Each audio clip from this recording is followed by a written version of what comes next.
Am I getting my slides or not? No. Okay. Anyhow, I'm going to talk about the elephant in the room, and that's in a semi-literal sense.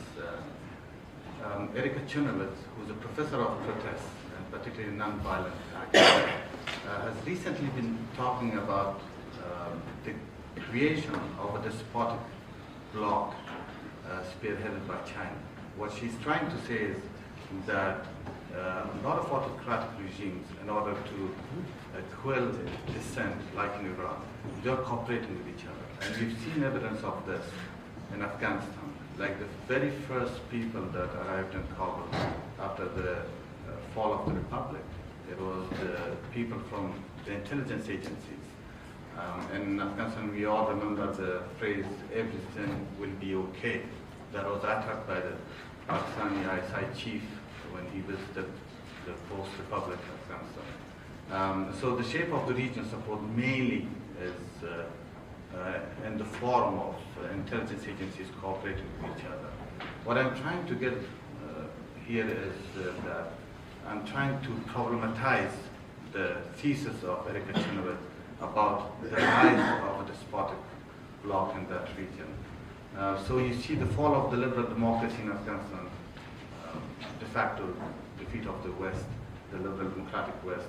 And now you see the Chinese facilitating the rapprochement between the Saudi Arabia and Iran, two other autocratic powers in that region. You see the struggling anocracy in Pakistan, and I'm calling it consciously anocracy.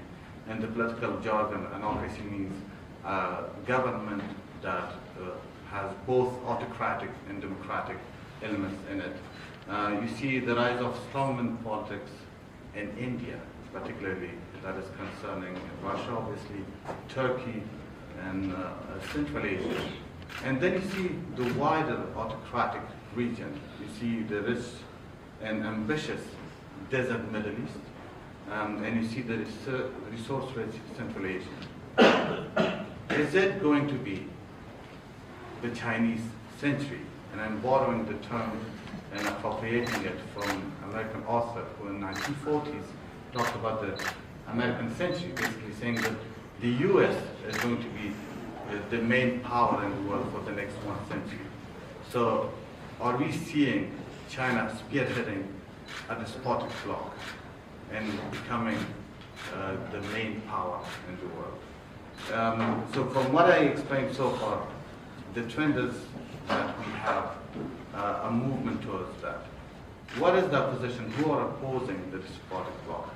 So the first one, what I call is the masses. Unfortunately, I don't have my slides up there. So you have like the Pashtun Tahfuz movement, whose members we have in the crowd, which is representing a minority in Pakistan, who are non-violently resisting the Pakistani army, but at the same time the Chinese designs in Pakistan. You have the Baloch, who have both non-violent and violent struggles.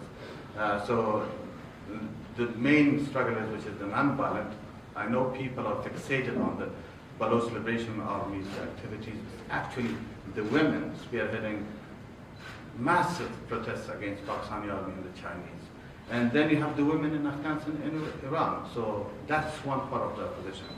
The second part of the opposition is what I call the common force. These undemocratic, violent forces, the ISIS, Al-Qaeda, ATM, TTP, IMU, etc. So these are the ones that are on the target list of both the Western states as well as the states in the region. And then there are those that are in the gray, like the Baloch Liberation Army. Some people, they may be the freedom fighters, others they are terrorists. Afghan Taliban, that's a problematic proposition right now because the US is cooperating with them, particularly when it comes to the intelligence and counter-terrorism activities. That was fast. so two trends I'm going to talk about. Francis Fukuyama in 1989 posited that we are seeing the end of history. What that means is that in the realm of consciousness, everyone has accepted that liberal democracy is the end state in terms of government, but not in practice. But the triumph in 1989 over the Soviet Union of the Western world obviously had its own problems. That's why we see this recession of democracy in recent years. And China's sustained success, particularly in crashing poverty, and then the economic success of smaller autocracies. These are all the dents that we see, and Fukuyama's thesis may not be applicable. And at the same time, we see the failure of democratic states, especially the smaller ones, and the relative weakness and strength of the Western world will be a determinant factor in how this is going to pan out. The second trend, I'm using the term Leviathan here when I said the elephant in semi-literal sense. So Leviathan obviously is a mystical, biblical creature, but Hobbes in 1500s used it to explain a large organization, a government that is going to rein in anarchy. Is China building up that kind of a huge transnational organization, corporation, like the NATO?